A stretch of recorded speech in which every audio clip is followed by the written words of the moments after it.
Chapitre 1 Simone Veil, marxiste, tendance Groucho, avec la complicité de Imaya de Santander. Toute ressemblance avec des personnes ou des situations existantes ne saurait être que fortuite. Si vous reconnaissiez n'importe qui, n'importe quoi à travers ce récit, c'est que vous seriez vous-même fictif, ce qui serait quand même assez étonnant. Fred de Fred. Le reste devrait disparaître, car le reste est laid, et les quelques pages de démonstration qui suivent tirent toute leur force du fait que l'histoire est entièrement vraie, puisque je l'ai imaginée d'un bout à l'autre. Boris Vian, L'écume des jours. Correspondance, la philosophe et le clown. Merci, Fred, pour ce dialogue philosophique au bord de précipices ouverts sur les torrents du désir, ce succédané du désespoir et de l'inconnu. On dit pleurer de rire, on devrait dire rire de pleurer. Amitié. Bernard Le Charbonnier, auteur de nombreux romans et essais historiques.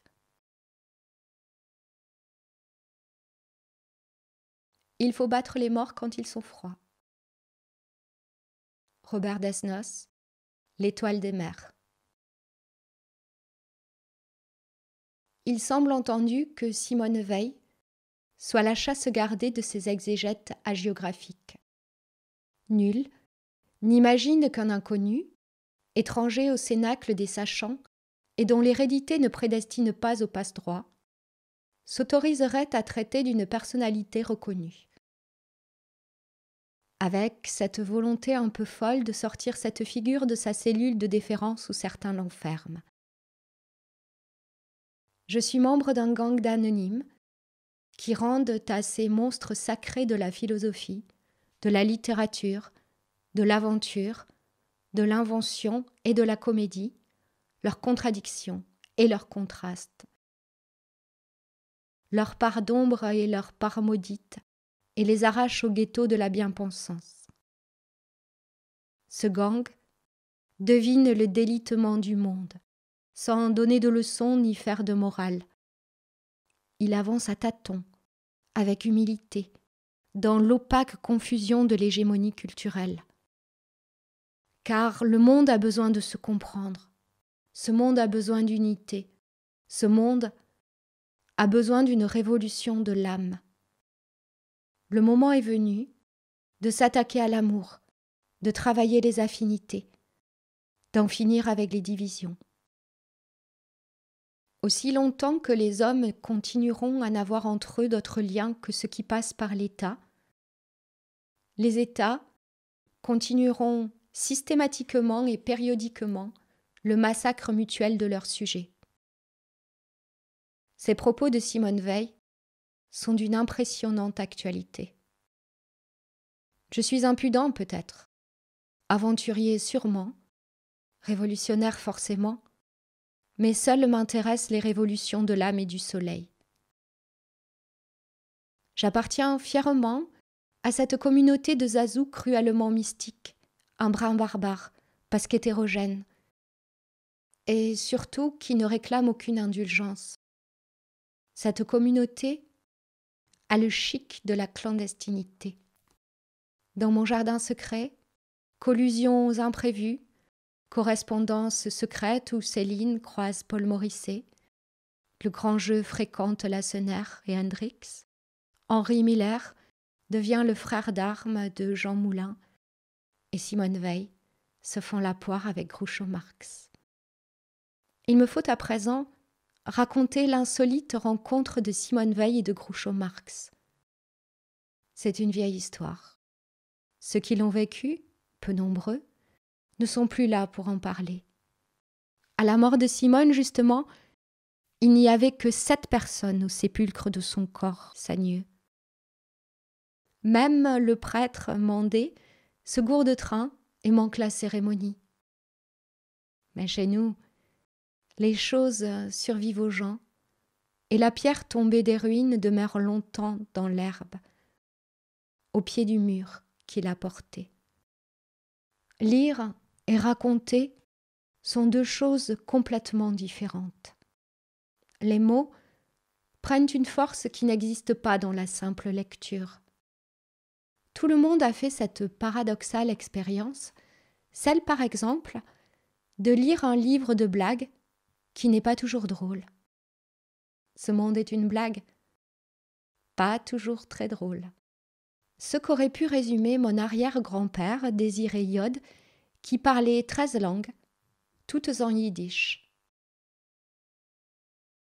Simone Veil venait chaque soir après ses cours dans un bistrot d'étudiants rue des Canettes. L'atmosphère y était particulièrement chargée. Georges Bataille, Sioran, Drieux-La Rochelle, Maurice Sachs vécurent un temps ici. Arthur Cravant y stationnait avec sa charrette à bras, farcie de numéros de maintenant, et haranguait le bourgeois à grands coups d'effets d'annonce. Simone, on la voyait chahuter, le canard enchaîné sous le bras, face à son café serré, estourbissant cagneux et normaliens, à coups de pétitions antimilitaristes. À peine majeure, encore jolie, elle avait l'âge des possibles et des dessins flous, s'essayait à l'alcool mais dévissait rapidement après le 3e verre. Changement d'atmosphère. Contexte historique. Nous voici dans les années d'usine. Simone reste dans son troquet de la rue des Canettes, mais l'adolescente bouillonnante est morte. Ses ex-camarades de Cagnes, confinés avec Bobonne dans leur appartement de la rue de Seine, ont perdu leur mèche folle et pris du bide. Les patrons ne la reconnaissent pas. Simone s'installe seule, sans quitter sa blouse de fraiseuse maculée encore d'huile morte de vidange. La fumée lui brûle les pupilles. Ses mains sont irisées de coupures infectées et sa sinusite l'accable plus que jamais. La nouvelle génération d'étudiants la prend pour une demeurée et lui lance des regards de pitié flasque. Un soir de février, Auguste de Teuf, son patron, se joint à elle. Simone, plus éreintée que jamais, parvient néanmoins à discuter machinisme et syndicalisme. De Teuf, soudain, lui donne une enveloppe beige qu'elle décachette fébrilement. Elle ajuste ses lunettes métallisées, se laisse porter par l'écriture soignée, puis elle se fend aussitôt d'un rire sonore. Les 3 pochetrons avachis sur le zinc, réveillés par l'éclat, lèvent un œil vasouillard. Simone poursuit la lecture et s'esclaffe de plus belle. Les soulards grommellent dans leur coin. Savent-ils qu'ils viennent d'entendre le premier rire de Simone Veil? Qu'y avait-il dans l'enveloppe? Un poème d'admiration de Groucho-Marx qui lui était dédié, aussi pertinent que drôlatique. Groucho, intrigué par un texte de Simone rapporté par un de ses amis parisiens, s'était mis en tête de la retrouver pour lui écrire. Envie d'autant plus forte que ce même ami lui avait raconté que les parents de Simone étaient, comme ses parents, d'origine juive alsacienne. Enfin, il avait trouvé l'adresse de l'usine dans laquelle elle travaillait, rue Le Courbe, dans le 6e arrondissement de Paris. Chaque fois que je remonte la rue des Canettes, c'est le rire de Simone que j'entends. En pénétrant chez Georges, c'est le nom du troquet aujourd'hui, je me prends à rêver que ces murs ont gardé jalousement l'écho de cette marade et que le jour de leur destruction, ils libéreront cette franche rigolade qui inondera toute la place Saint-Sulpice. La rencontre avec Groucho était devenue inévitable pour Simone. À l'automne du temps de l'âme, Groucho Marx est invité à déjeuner chez Simone Weil, l'anarchiste de la lumière. La soirée se passe en longues discussions sur l'absurde, l'argent, Hollywood, Dieu, le rire, mariant également sincérité et séduction. La superbe insolence de Groucho enthousiasme Simone. Elle lui propose de rester. Lorsque j'ai vu Groucho s'avancer vers la porte avec sa démarche de poulet faite de grands pas, à la moustache et aux sourcils imposants dessinés au bouchon brûlé, aux petites lunettes, mâchant un cigare perpétuel, usant de nombreux calembours avec l'accent new-yorkais, j'ai fermé les yeux un instant pour le voir de l'intérieur. Il était chaleureux, détendu, naturel. Ce premier soir, ils sont face à face, autour d'un plat de spaghettis à la sauce tomate. Ce simple et incontournable plat a souvent été la base secrète de grands bouleversements, tant historiques que sentimentaux. C'est même le plat emblématique. Il se trouvait immédiatement un point commun qui les fait éclater de rire. Ils ont tous les deux cessé volontairement de grandir. Grandir pourquoi ? Pour devenir des choses, des bêtes de somme, des numéros ? Ils préfèrent s'agrandir dans l'âme pour devenir humains. Ils se retrouvent dans cette même enfance. Ils se parlent intimement l'un à l'autre. Il lui confie qu'il lui est arrivé de perturber le sens des mots jusqu'au vertige et de danser avec l'ouragan de la folie. Elle lui avoue qu'elle éprouve le même vertige dans sa quête du divin chaos initial et qu'elle danse avec l'amour et la liberté. Puis Simone, désabusée, poursuit. Tu vois, je l'aime quasiment tous les jours dans le cambouis, mais je ne sais pas pourquoi. Naïveté ou mauvaise foi, on me drape toujours dans le manteau des bondieuseries. Si on devait me canoniser un jour, ce serait comme sainte patronne des célibataires. Je sais, je devine les ricanements. On dit que je suis tellement impénétrable que je me refuserais même au Christ. Mais c'est que je sens tout le sordide chez les épouses, les pires étant celles qui s'amourachent pour le Christ. La plupart de ces femmes, pour tout dire, se promènent hors des sommiers battus, des thés confits notariaux et des soupers boudinés, ou de sombres pans accoudés aux cheminées Louis XV, de leur manoir héréditaire, un verre à la main et l'autre dans le nez, pérore sur le Christ. Ce que perçoivent ces amantes du Christ, c'est d'avoir le Christ. Alors que moi, c'est la croix qui m'obsède, la croix et rien d'autre. Celui qui peut mettre sa foi en Dieu peut perdre sa foi. J'ai le souci de savoir si j'ai la foi, et c'est ce souci qui est ma foi. J'en ai rien à fiche de séduire Dieu, le Fils ou son poisson rouge. Ce que je veux, c'est être le larron cloué à la droite du juste.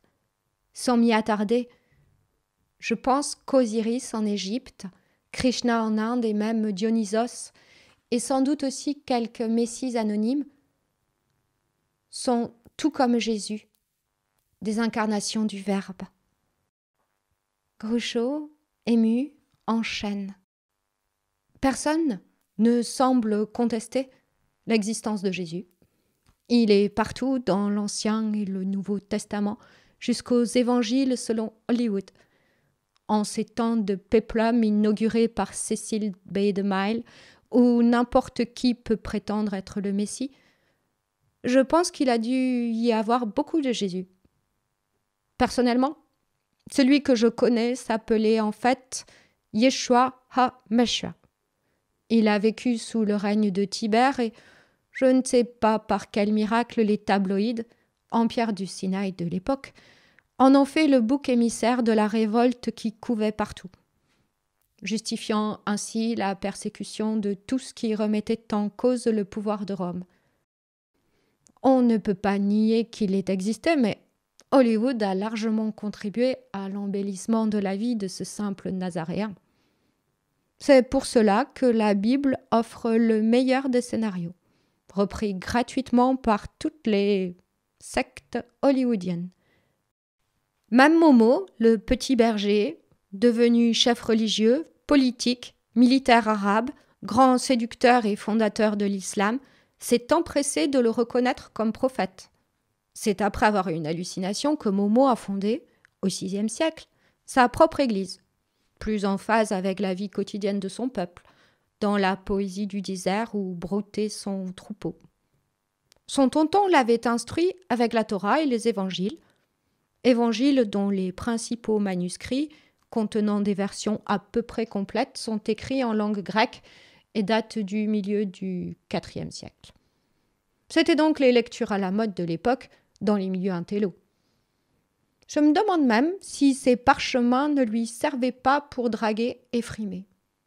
C'était en quelque sorte les années folles en ces temps de péplum. Tu sais, quand je pense à Dieu, perdu dans les fragments de prière, je le vois avec un œil au beurre noir et pas du tout, mais pas du tout content. À la fin de ce voyage au bout de la nuit, il ne restait plus de pâtes. Cette rencontre improbable marque le début d'une grande amitié littéraire et d'une liaison passionnée. Ils sont comme deux silex, prêts à embraser le monde. La guerre du feu, le retour. Mais cette fois, pas pour le fer, le bronze, la pierre polie, le nucléaire ou le numérique, mais pour l'humain. Tous deux ont conscience de l'irréalité du monde.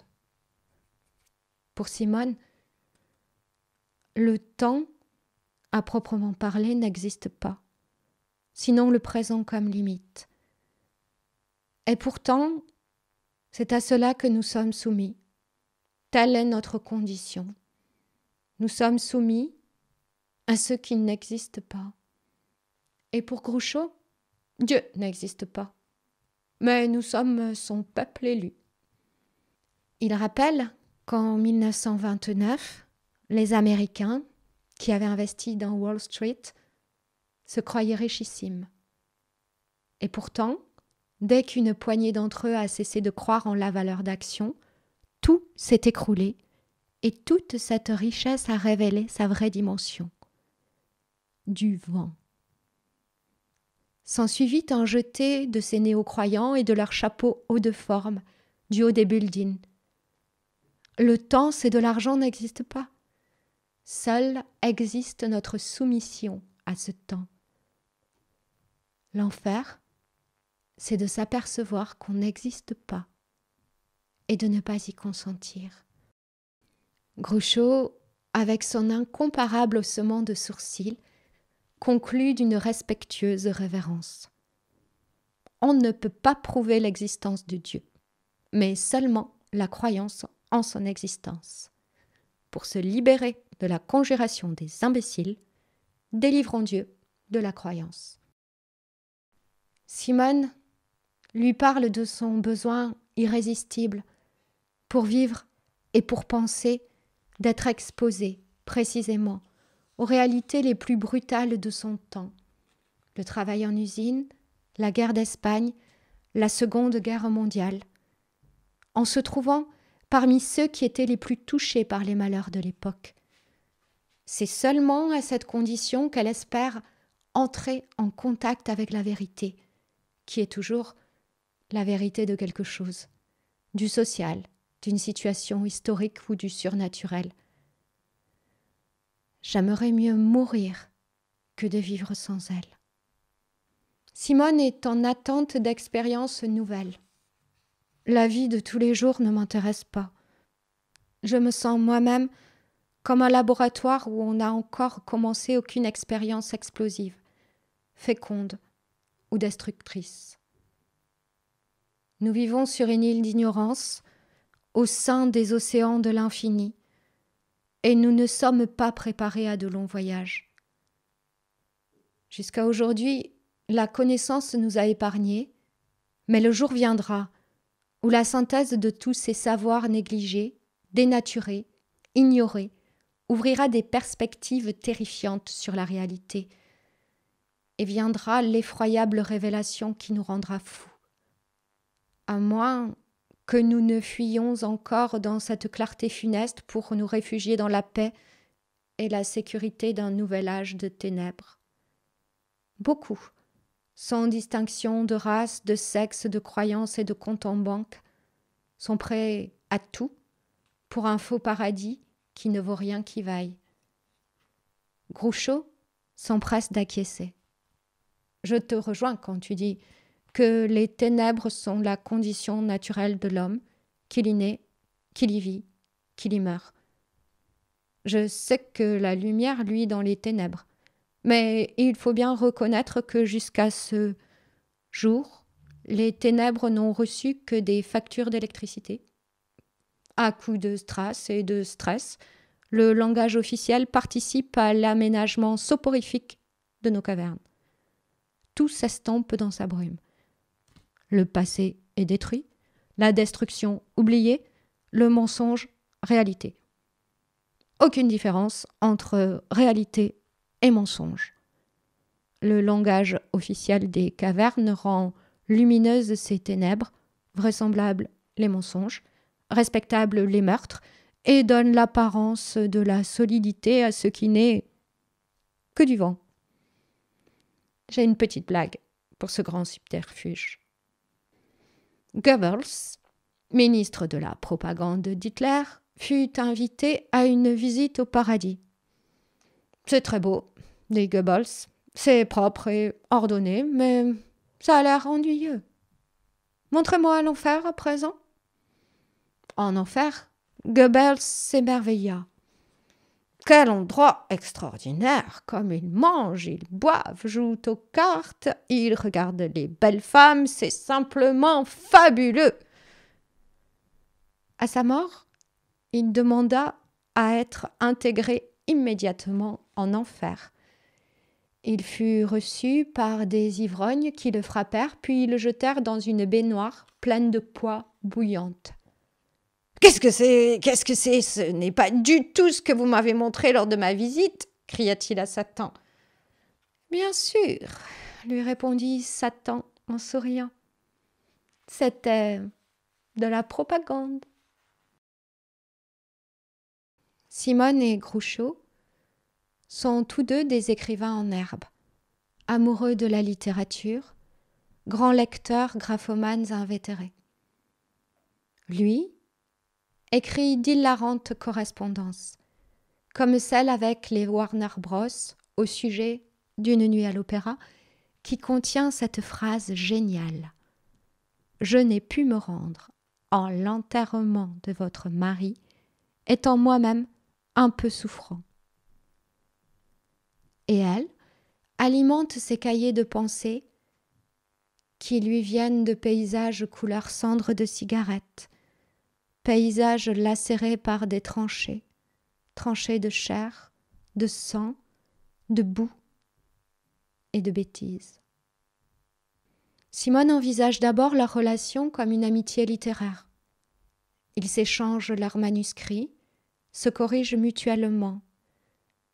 Leur conscience de l'irréalité du monde les rapproche au point que Simone en oublie un moment sa propension à l'anorexie.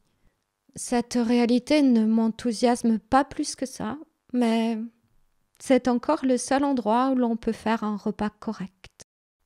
Dès leur première rencontre, Groucho pense immédiatement. Simone Weil est absolument mon genre de femme, asexuée, c'est la matière grise qui l'attire sexuellement, intello, supra-sensible et intègre jusqu'à l'absurde, cohérente à mort. Maigreur phénoménale. Sur les photos de son épisode espagnol, que Groucho garde précieusement dans son portefeuille, on la voit dans sa combinaison de mécanicien, marquée de l'insigne de la CNT, le syndicat anarchiste espagnol. Son fusil Mauser, qui lui incline l'épaule, la rend plus flageolante encore. Le reste est à l'avenant.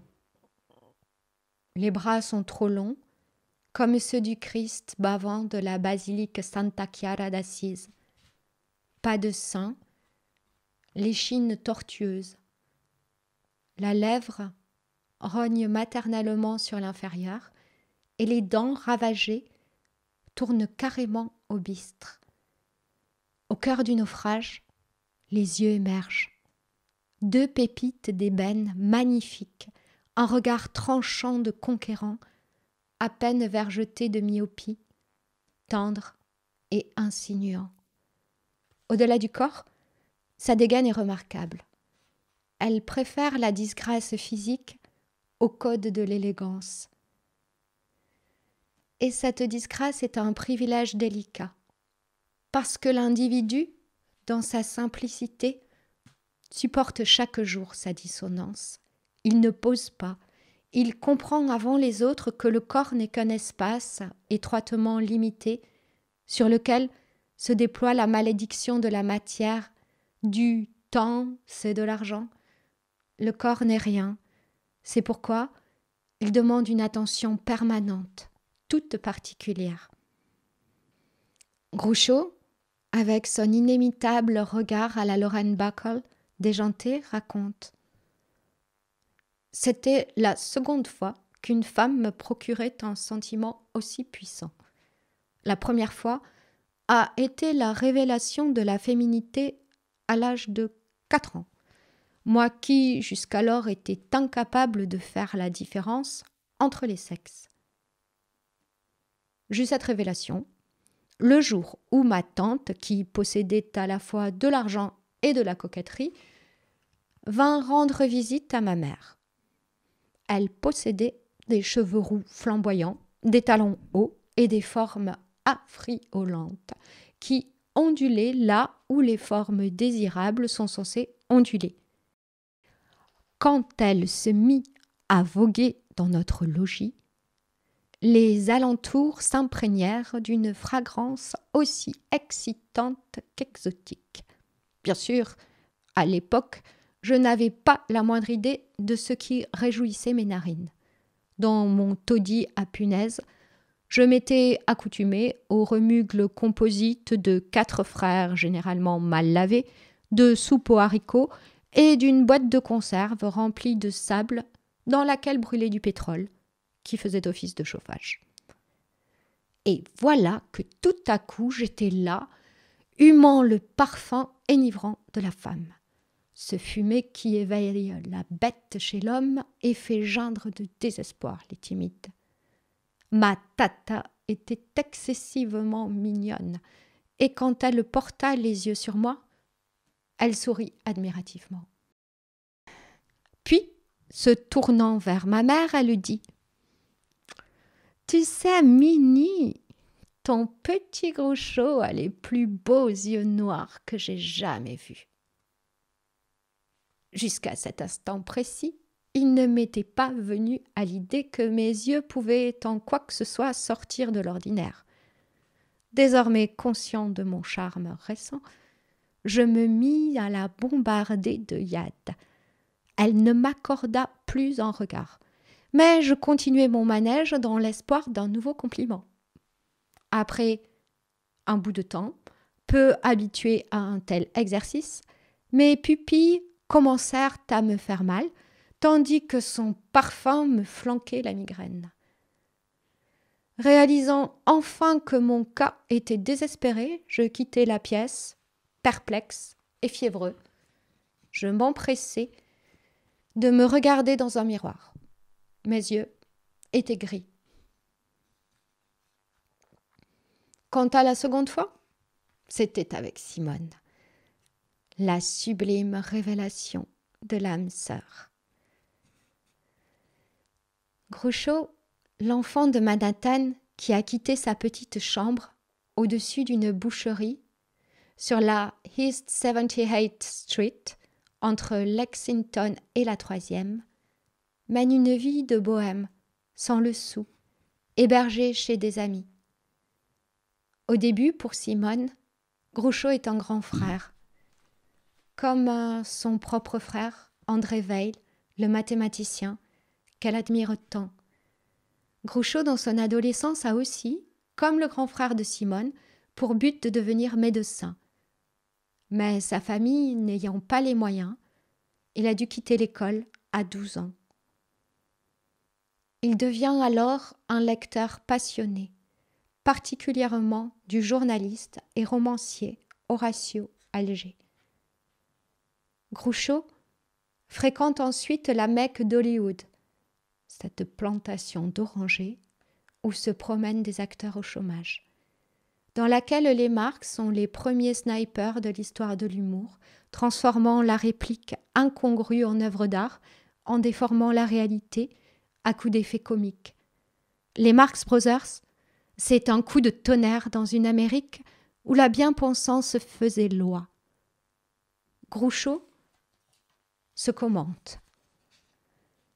Après 10 années passées à Hollywood, je suis parvenu à la conclusion que je suis un raté du noctambulisme mondain.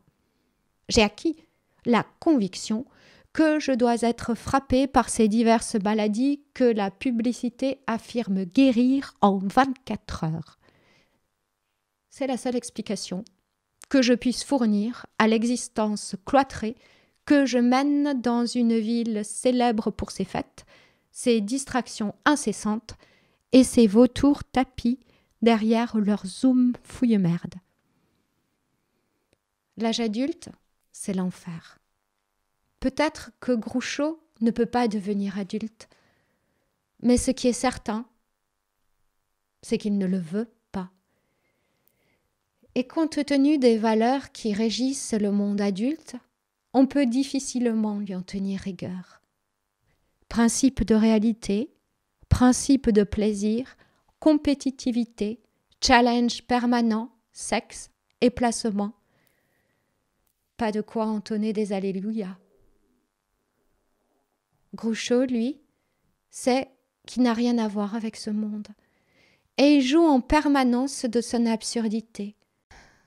Brillant renversement des sens, car c'est le monde qui doit s'adapter au triple salto burlesque de Groucho, alors que la plupart des gens suent sang et eau pour s'adapter à l'irréalité de ce monde de série B. Ce qui sépare Simone et Groucho les lie tout autant que ce qui les réunit. Comment dire ? Ils s'assemblent comme deux pièces d'un puzzle qui s'imbriqueraient parfaitement, mais qui ne viendraient pas de la même boîte. Dissipons d'abord toutes ces peurs du genre. Même si je l'aime, il ne faut pas que je l'embrasse trop longtemps parce qu'alors, il aura envie de me câliner, ce que j'aime bien, mais pas trop longtemps aussi, car il pourrait avoir envie que je le suce. Ils se soutiennent mutuellement. Si elle sent Groucho un peu déprimé, elle le remet dans le droit chemin de la comédie. Si un jour tu te sens inutile et déprimé, souviens-toi, un jour tu étais le spermatozoïde le plus rapide de tous. De même, quand Simone se perd dans le monde des horaires, Groucho lui rappelle: la montre et les horloges sont la principale cause des ulcères. Simone, après avoir été la brillante disciple du philosophe Alain, commente la philosophie de Platon, en qui elle voit le père de la mystique occidentale. Elle traduit et interprète aussi les grands textes littéraires, philosophiques et religieux grecs, dans lesquels elle découvre des intuitions pré-chrétiennes qu'elle met en parallèle avec les écritures sacrées hindoues et avec le catharisme. Son amour impérieux de la vérité est le fondement de tous ses écrits. Groucho, lui, travaille à son autobiographie. La tentation de se raconter est irrésistible, surtout quand on y est poussé par un éditeur rusé qui vous a sournoisement circonvenu avec une ridicule avance de 50$ et une boîte de cigares bon marché. Simone, l'abstraction absolue, Groucho, la divine comédie. improbable rencontre, l'imprévisible complot des étoiles. Groucho est reparti aux États-Unis. Une belle et incroyable correspondance commence à chevaucher les vagues de l'océan Atlantique qu'illustre ce poème de Simone. Mer docile au frein, mer soumise en silence, masse offerte au ciel, miroir d'obéissance, pour y tisser chaque nuit des plis nouveaux. Les astres au loin, sans effort, ont puissance. So close, so far, so close, so far, so close, so far. Escucha, escucha el mar. Lorsque le matin vient combler tout l'espace, un éclat léger se pose à la surface. Elle accueille et rend le don de la clarté. Sous le jour qui croît, resplendit et s'efface. So close, so far, so close, so far, so close, so far. Escucha, escucha el mar.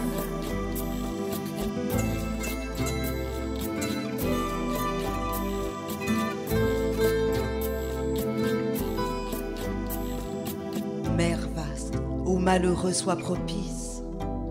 À qui va sombrer, parle avant qu'il périsse. Entre jusqu'à l'âme, ô notre sœur la mer. Daigne la laver dans tes eaux de justice. So close, so far, so close, so far, so close, so far. Escucha, escucha el mar. Inoubliable Simone. Je n'arrive pas à vous écrire, bien que je sois restée éveillée toute la nuit pour vous parler, pour te parler de la femme que j'ai découverte. Cette femme, je l'avais pressentie, dès le premier instant.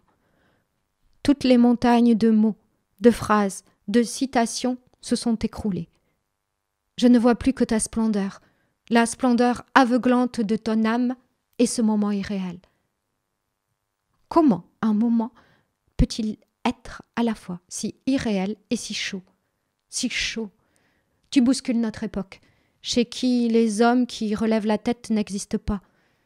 Au contraire, après chaque tragédie, tous cherchent à contrôler l'émotion publique jusqu'à ce que l'actualité passe à autre chose, pour que rien, jamais, ne soit remis en question. Toi, tu es étrangère à ce monde. Tu veux savoir. Je me souviens du poème Amour de Georges Herbert que tu m'as récité.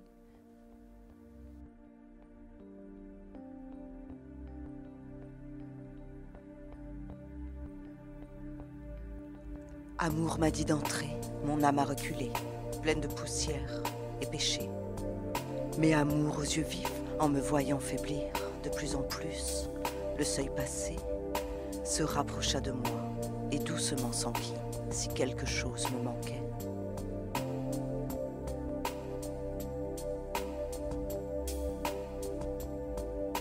Un hôte, répondis-je, digne d'être ici. Or, dit Amour, ce sera toi. Moi, le sans-cœur, le très ingrat. Ô mon aimé, je ne puis pas te regarder. Amour, en souriant, prit ma main et me dit: qui donc fit les yeux, sinon moi?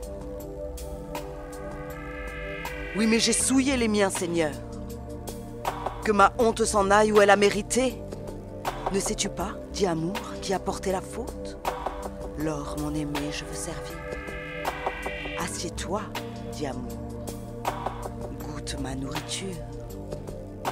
Ainsi, j'ai pris place et mangé.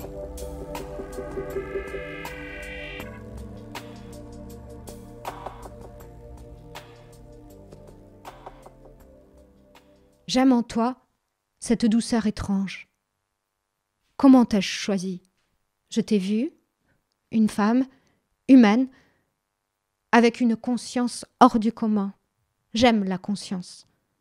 Une femme affamée de lumière. Ton rire n'était pas un rire capable de blesser, il était riche et doux.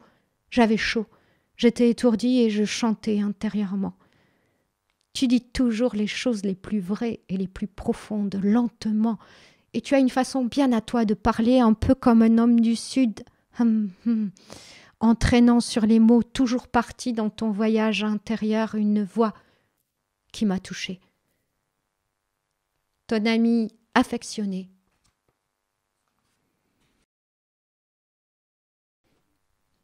Mon cher Groucho, dans ce monde où la caissière est la caissière, et non plus une enfant qui joue à la caissière, toi, tu te joues en permanence de ce monde irréel. Tu joues comme un fil de ferriste de la grâce, suspendu joyeusement dans le vide. C'est tout cet art de funambule, plein d'humanité que j'aime en toi. Avec tes frères, tu allumes, court-circuites, électrocutes, tu branches et connectes des fils invisibles, des prises incompatibles. Bref, toi aussi, tu es affamé de lumière. Dans cette histoire-là, aucune dérision ni comédie de bas étage. La gravité de votre mission évangélique se lit d'ailleurs sur vos visages. La face soudain noble de Harpo, lorsqu'il touche sa harpe, tes attitudes les plus exubérantes, les embrouillamini de Chico, ou même le retrait métaphysique de Zeppo, révèlent cette concentration. Affectueusement, Simone.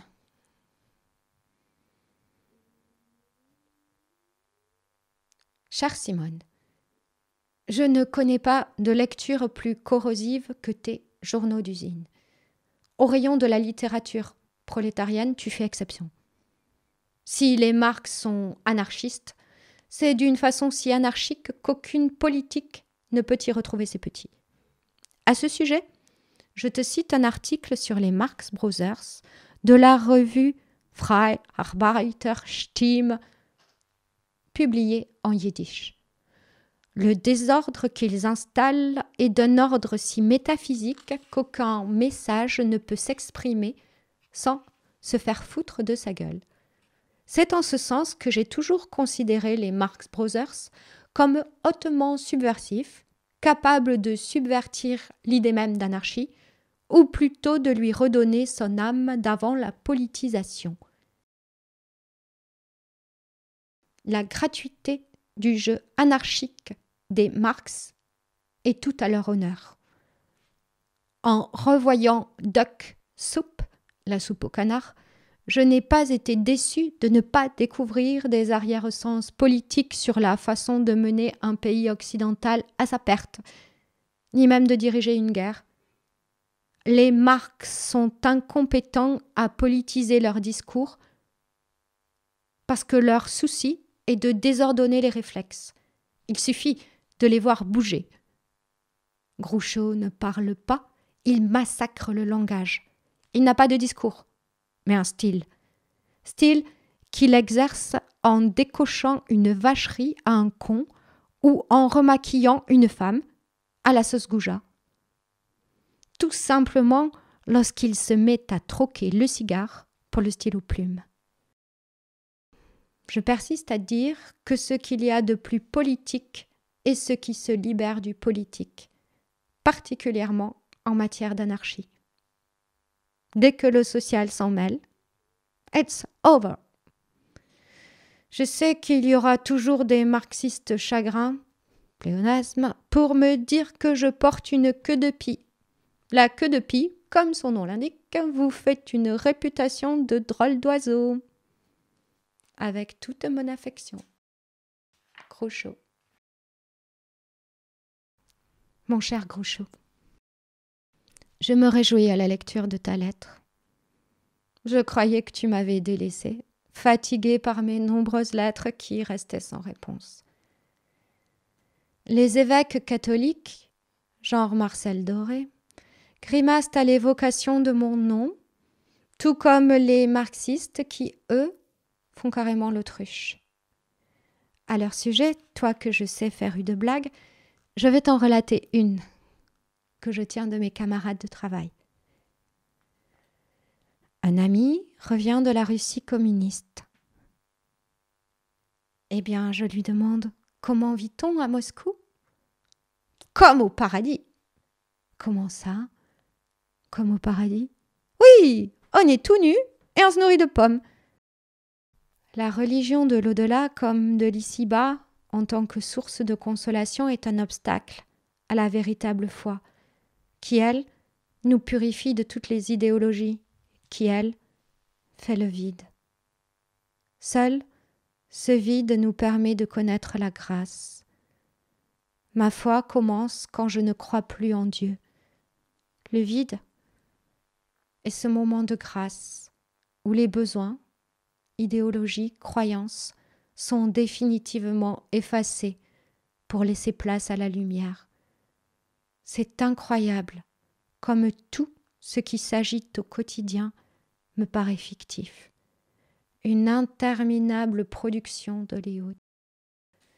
Tendres et complices pensées, Simone. Ma chère Simone, ne crois pas que je vais te laisser le monopole des blagues. Je vais aussi t'en raconter une. Qu'est-ce que le capitalisme ? L'exploitation de l'homme par l'homme. Qu'est-ce que le communisme ? Exactement le contraire. Je me rappelle ton bistrot, près de ton usine. J'imaginais que tu m'y donnais un rendez-vous. J'arrivais, impatient, accompagné d'un ornithorynque. En effet, après la soupe au canard, je me suis intéressée à ce drôle d'oiseau. L'ornithorynque est un mammifère qui pond des œufs, genre de canard castor, à bec et à mamelle à la fois. Traité vaguement de monotrème à force d'hésitation à son sujet, il constitue le symbole philosophique par excellence des vérités confondantes et des limites de l'interprétation de la nature. Je me suis penchée sur la question qui a obsédé la philosophie occidentale depuis ses origines. La question redoutable, question hypnotique, la question « Qu'est-ce que l'homme ?» C'est Leibniz qui, un beau jour de l'an 1714, posa la question. Pourquoi y a-t-il de l'être plutôt que rien, alors que le rien est plus simple et plus facile que n'importe quelle chose? Comment se fait-il que le néant n'ait pas gagné définitivement la partie? C'est le point de départ d'une réflexion qui m'a conduit d'Aristote au docteur Jekyll en passant par Marco Polo et le petit chaperon rouge pour arriver à toi et moi. Un voyage hardi dans la pensée occidentale. Un philosophe sans humour serait-il vraiment philosophe? Serais-je aussi drôle sans mes angoisses existentielles et mes questionnements métaphysiques? L'ornithorynque nous conduit là où on ne sait plus si c'est la philosophie qui prête à rire ou si ce sont les blagues qui prêtent à réfléchir.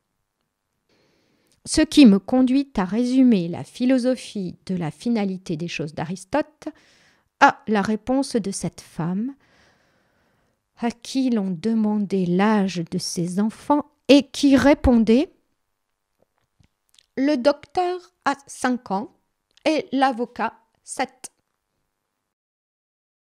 Bien à toi, sublime voyageuse du temps de l'âme. Groucho. PS.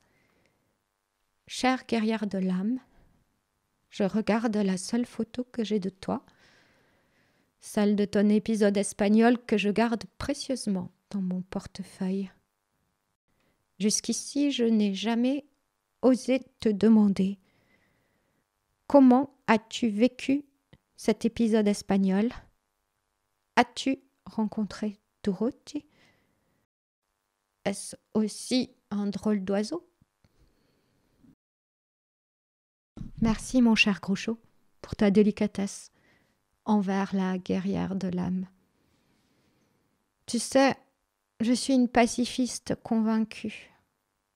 Mais quand j'ai entendu l'appel à l'aide du gouvernement républicain espagnol, je suis partie aussitôt, en dépit d'une santé fragile. J'ai choisi d'intégrer la légendaire colonne Dorothy, et plus précisément la centurie Sébastien Faure, composée de Français et d'Italiens formidables, solidaires, dévoués, humbles, dont Louis Mercier Vega, Saïd Mohamed, Jean Mayol, Marcel Montagut et Georges Sosenko. C'était un choix politique. La colonne Dorothy était régie par des principes anarchistes. Aucune hiérarchie militaire. Ce sont les soldats qui élisaient et révoquaient les officiers. C'est ce principe d'égalité qui m'a convaincue, étant profondément allergique à toute forme de hiérarchie. Dans Barcelone, nous étions répartis dans différents hôtels de la ville. Nous vivions, émus, enivrés, célébrant la résurrection spirituelle d'une capitale de la Révolution, encore empreinte de l'atmosphère ardente des formidables batailles de rue. J'ai participé à quelques combats, puis je me suis bêtement blessée avec de l'huile bouillante et j'ai dû être rapatriée malgré mes protestations. Avec Dorothy, j'ai découvert une nouvelle forme d'amour dont je ne soupçonnais pas l'existence. Je crois que cet amour se nomme charité. Là-bas, j'ai vécu des moments de communion, y compris avec des criminels, des moments d'une rare intensité. Cette fin d'intensité est de celle qui creuse plus qu'elle ne comble. Elle est à la fois vertige et abîme et il faut, un jour ou l'autre, sauter dans cet inconnu sans parachute ni sécurité. Ce que j'ai fait. La foi n'est pas un bouclier, mais une stase critique de purification, l'épopée cruelle et douloureuse de l'amour inconditionné. Pour atteindre le détachement total, le malheur ne suffit pas. Il faut un malheur sans consolation. Accepter le passé sans demander de compensation à l'avenir. Arrêter le temps à l'instant précis où le temps existe. Pour Dorothy, Dieu est social et l'on peut avoir réellement accès à ce qu'il y a de magique dans ce monde qu'en désacralisant Dieu. C'est le 22 novembre 1936 que mon cœur a reçu le coup de grâce lorsque j'ai appris la mort de Buenaventura Durruti lors de violents combats à Madrid dans des circonstances suspectes. J'ai vite compris que le gouvernement républicain craignait plus la révolution que les fascistes. Adieu, mon idéal révolutionnaire. Encore merci. Toute mon affection. Simone décide de le rejoindre et s'embarque pour New York. Elle débarque en plein après-midi caniculaire. Groucho est là, à l'attendre, bienveillant. Avec lui, elle découvre les embouteillages, ça pue le pétrole texan. Le CO2 des Lincoln Continental et des Cadillac, série 62. Le doux bruit des sirènes et des marteaux-piqueurs. Autour d'elle défile la démesure américaine. Quelle taille fait New York? New York est une ville tellement grande que tu ne peux même pas te l'imaginer.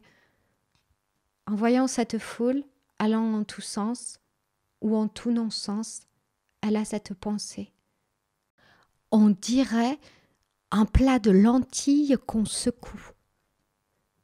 L'esclave, quoi qu'il fasse, même pour aller jusqu'au malheureux en marchant sur des clous, pieds nus, souffre, mais il ne fait rien, car il est un esclave. Ce sont des esclaves inutiles, c'est-à-dire des esclaves qui ne font rien. Le taxi de la Checker Motors Corporation les dépose à l'angle de la 2e rue et de la 2e avenue. Une foule multicolore les contourne, les bouscule. Son premier baptême avec les habitants de cette gigantesque ville, qu'elle ressent comme trop confortable en ces temps de guerre. L'atmosphère factice du rêve américain lui pèse énormément.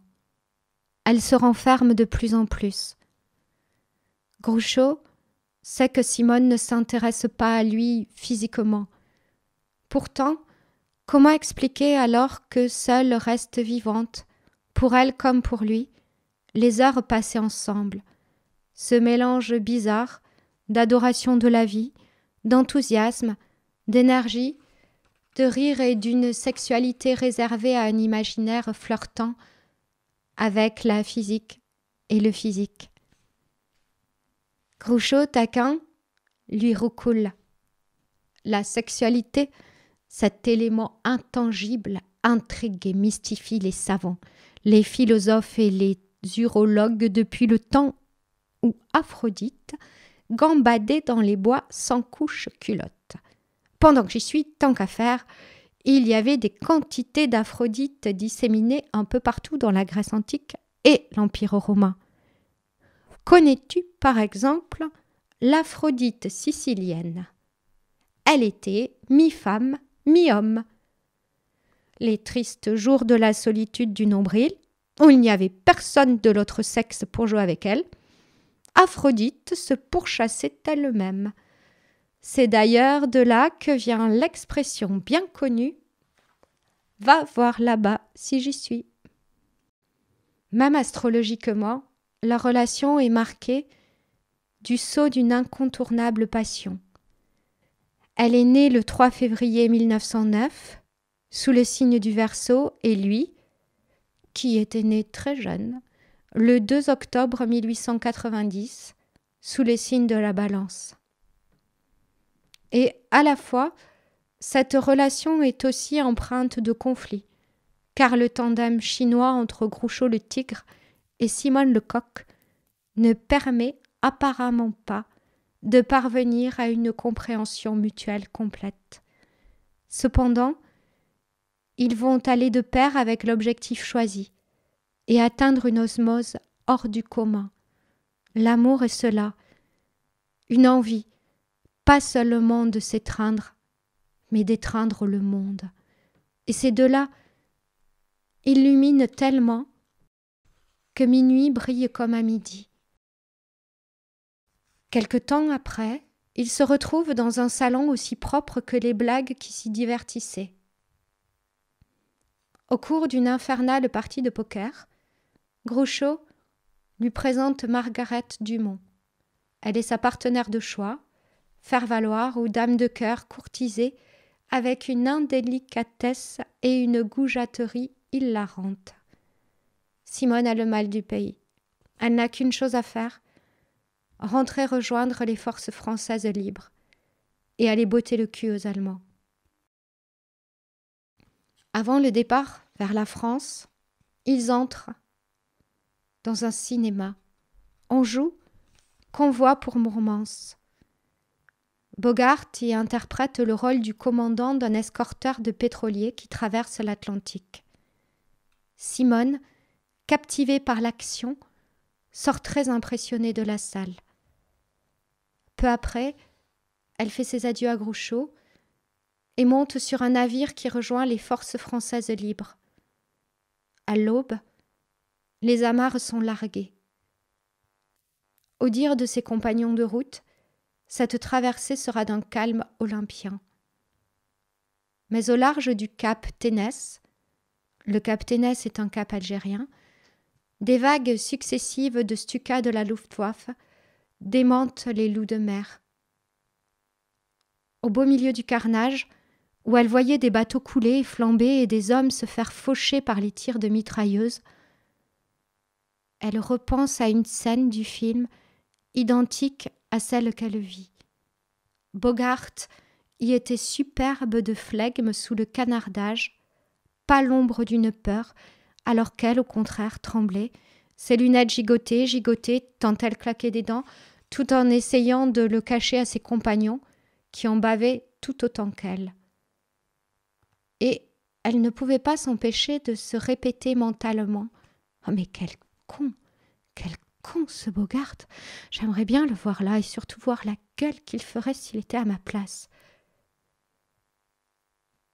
Cette fracassante expérience l'amène à se demander si justement ce n'était pas la pensée obsédante de Bogart qui l'avait finalement sauvée de ce carnage, et si elle ne devait pas le remercier. À Paris, où Groucho ira la rejoindre dès qu'il pourra, elle commence à lui écrire une lettre. Cher Groucho, nous savons au moyen de l'intelligence que ce que l'intelligence n'appréhende pas est plus réel que ce qu'elle appréhende. La maladie, c'est Dieu en nous qui frappe à la coquille du monde pour en sortir. Pourquoi ne pas jouir de sa maladie? Il nous arrive de tomber malade simplement pour rester seul. C'est un des moyens qu'emploie le corps pour conquérir l'esprit. Tu as besoin d'être seul. Tu as besoin d'être malade et de te vautrer dans la maladie.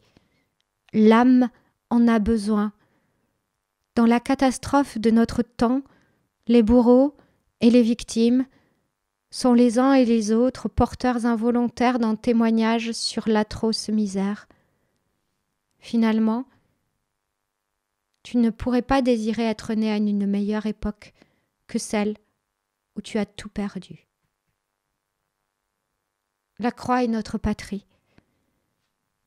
J'éprouve un déchirement qui s'aggrave sans cesse. À la fois dans l'intelligence et au centre du cœur, tant je suis dans l'incapacité de penser le malheur des hommes, la perfection de Dieu et le lien entre les deux.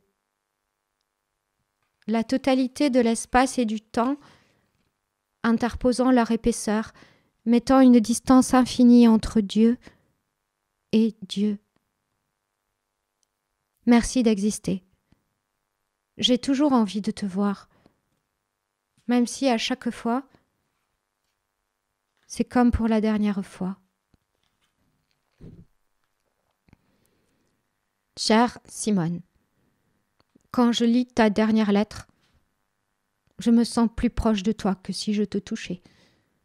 Quand je vais te revoir, je vais te donner une vraie fête de l'amour humain.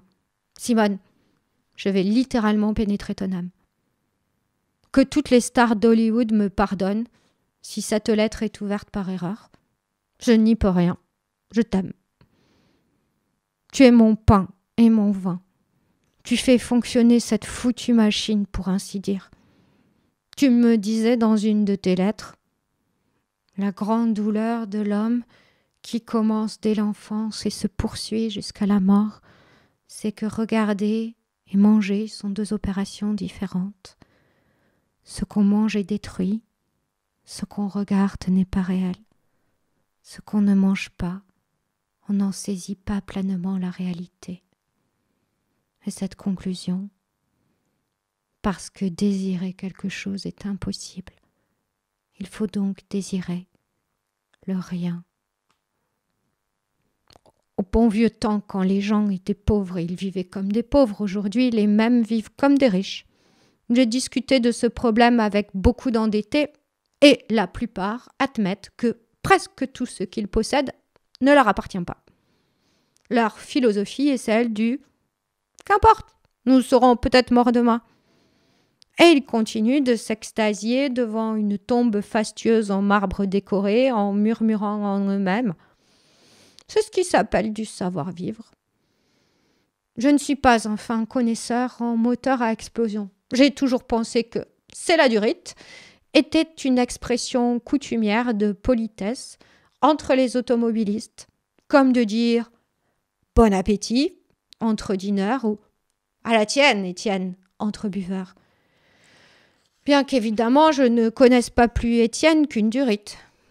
Mais pourtant, lorsque je mange une durite, je sais bien que c'est le bruit dans mon estomac qui produit, entre autres, des glucides. Et les glucides sont un bon antidépresseur. Finalement, mourir n'est rien. Le truc le plus humiliant, la vexation super infecte, c'est encore de ressusciter et de se réincorporer dans la même horde mécanique et sa sempiternelle enquête dans les quartiers rassurants du cerveau. D'où viens-je ? Où vais-je ? Enquête qui avance toujours à grands pas vers rien du tout. L'enfer, c'est un paysage qui ne change jamais. Pourtant, les cathédrales sont si belles. Je t'aime comme tu es, Simone. Je t'aime tellement. On devient muet. Je me suis même assez fou pour croire que tu pourrais faire éruption ici de la manière la plus inattendue. N'oublie pas que la joie comme le rire sont notre évasion hors du temps du monde des horaires. Affection infinie. Finalement, lors d'un passage éclair de Groucho en France, ils parviennent à passer 2 jours seuls, près de Carcassonne, soudés l'un à l'autre, non comme des corps, mais comme des flammes, écrit-il. Groucho connaît son goût pour l'hérésie. Le terme doit être pris dans son sens le plus large, englobant les notions sœurs de dissidence, révolte, insoumission, indignation. L'esprit de Simone Weil vise naturellement à l'universalité.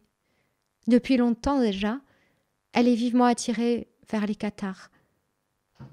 Je n'ai jamais pu comprendre comment il est possible à un esprit raisonnable de regarder le Yahvé de la Bible et le Père invoqué dans l'Évangile comme un seul et même être.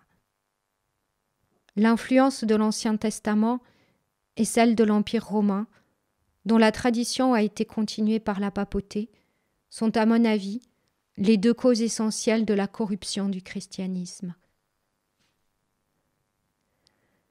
Alors, pour ce qui pourrait être leur dernière retrouvaille, Groucho a choisi les étoiles du ciel d'Occitanie. Il est bien 2 heures du matin quand le train les dépose à Carcassonne. Ils sont maintenant à quelques centimètres l'un de l'autre, face à face, cajolés par l'aimant dans leurs regards. Les pupilles se caressent, ils ont trouvé le ciel. Comment faire pour se retenir ? Les mots, dans le silence, se bousculent tendrement et maladroitement, comme s'ils buvaient du champagne dans le soulier d'une dame qui a toujours le pied dedans. Groucho se fond d'impatience. Embrasse-moi, donne-moi ce baiser nu, comme Adam et Ève dans le jardin d'Éden avant la chute, ce baiser hypnotique que j'aime tant, que je le garde précieusement, ou qu'il s'envole comme une mésange bleue, qu'importe, je l'aimerai toujours. C'est le plus doux, le plus enivrant, le plus proche de l'âme que je connaisse. Le baiser s'étourdit dans l'innocence du vertige. Il s'enfonce toujours plus dans la grâce, comme dans un sable émouvant. Simone s'illumine. Nos regards sont l'arbre de vie. C'est l'un des pôles dont les fruits sont les astres. Qui mange le soleil vivra. Leurs lèvres vibrent. Qui mange la lumière vivra. Leurs lèvres se téléportent. Cet amour-là C'est de la chlorophylle. Nous nous nourrissons de lumière, comme les arbres. Tout bouillonne à l'intérieur de Groucho. Les mots ne suffisent plus. J'ai envie de mordre dans le silence. Je t'aime. Tu me fais croire que tout est possible. Tu viens, et le temps glisse comme dans un rêve. Je t'adore. C'est en cela que tu es une femme extraordinaire. Quand je pense à toi, maintenant, le sourire me monte aux lèvres. La fleur bleue au fond de moi est une fleur carnivore qui me dévore de lumière. Je suis incapable d'écrire. Oh si, juste un écho de « Je t'aime ». Simone, dans le secret de ses songes, nourrit une indéfectible détermination. Chaque élan de l'esprit commence dans le sang. On se sent l'âme d'un poète de l'intensité, des mers qui chantent en nous, de la sève des arbres qui nous traversent. On veut être l'ami intime du silence. Pour ça, on doit renoncer à la poursuite et au désir de tous les biens qui ne sont pas le bien suprême, car tous ces biens, acquis séparément, nous empêchent d'atteindre le bien suprême. Non seulement le bien suprême enferme tous les biens, mais les biens ne sont bons que comme ombre du bien suprême. Simone, tout en caressant les bras de Groucho par de tendres passes magnétiques, lui confie : « Je suis terriblement heureuse. Tu me permets de ne pas me couper en deux, en laissant vivre mon âme. » Groucho, tendrement : « Tu sais, tu es une drôle de femme. Quand je t'écoute, j'ai envie de pleurer. Maintenant, je suis là, je te regarde, je t'écoute et puis je suis heureux, très heureux. Rien ne vaut ce moment précieux où une petite lumière intérieure s'allume et donne naissance au futur chargé d'une force d'amour capable de déplacer des montagnes. Je vais te faire une confidence. J'aurais aimé écrire un livre puissamment érotique, interdit aux mineurs. Car rien ne suscite autant l'amour de la littérature que d'apprendre que l'écrivain a été fourré au gnouf pour avoir réveillé la libido de millions d'individus. Par des détours stupéfiants et des digressions désopilantes, moi, Monsieur Groucho Marx, l'homme à la moustache peinte, je fouille dans mon passé tumultueux et n'en extrais qu'une série de désastres amoureux dépassant de loin les aventures de César et Cléopâtre. Que je me trouve dans ma chambre d'hôtel en compagnie d'une somptueuse rouquine, d'une bouteille de champagne et d'une nuée de pigeons roucouleurs, ou que j'invite une troupe de call girls pour jouer au poker, je demeure esclave des jeux de la séduction, dont seuls les jeux de mots me délivrent un court instant. Leurs lèvres s'envolent avec des ailes d'ange. Le reste de la nuit s'écoule en entretiens passionnés dans un petit mas entouré de vignes.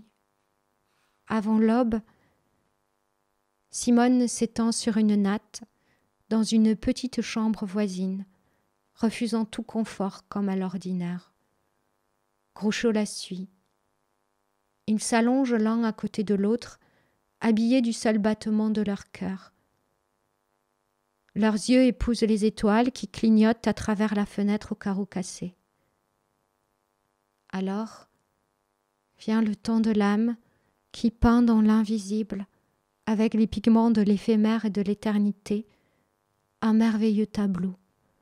Un tableau qui sublime les sens, où le toucher devient une caresse, le goût un baiser, l'odorat un parfum, l'ouïe une sonate au clair de lune et le regard, la fusion de deux solitudes en un seul désir. Au lever du soleil, il vibre d'une intense présence.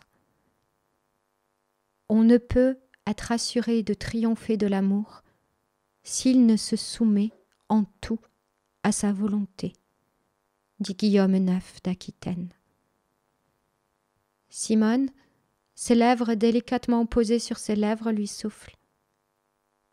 Que ma volonté soit défaite. Tu connais ce qui me détermine. Rappelle-toi, ne sois pas surpris. Maintenant, cette volonté me dit, tu as été assez heureuse ici. Il faut partir. Quelques heures après, Simone se rend à l'abbaye de Saint-Benoît de l'Incalcate.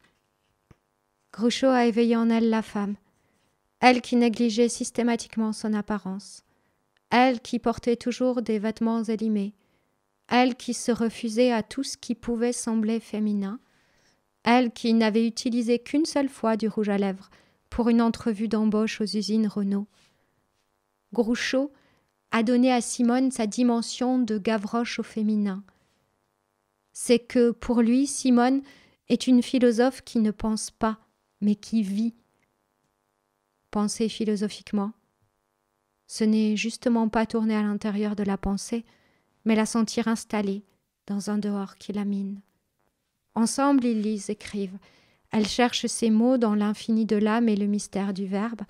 Groucho les trouve dans l'odeur de la rue et sa correspondance avec la Warner. Groucho aime sa fin de libération, sa force et sa gaieté. Leur amitié durera et Groucho restera un grand admirateur de l'œuvre de Simone. Il l'incitera à continuer d'écrire ses cahiers, même s'ils ne sont pas encore édités.